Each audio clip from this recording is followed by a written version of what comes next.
So baru je pick up this one, essential oil.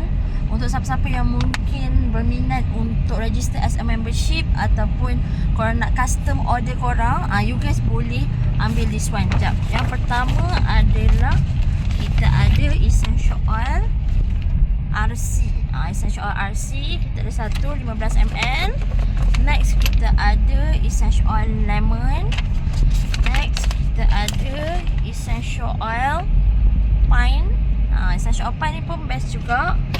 Next kita ada essential oil Velo. The last but not least adalah Omega 3. So Omega 3 ni adalah yang terbaru lah, suplemen terbaru daripada yang Living.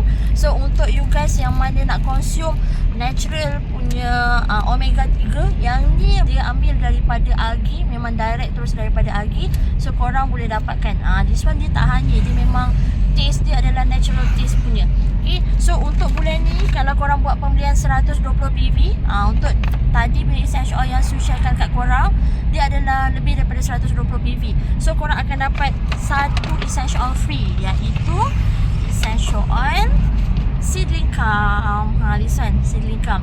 So kalau korang yang mana berminat nak join membership, korang nak custom order ke, korang boleh dapatkan essential oil tadi.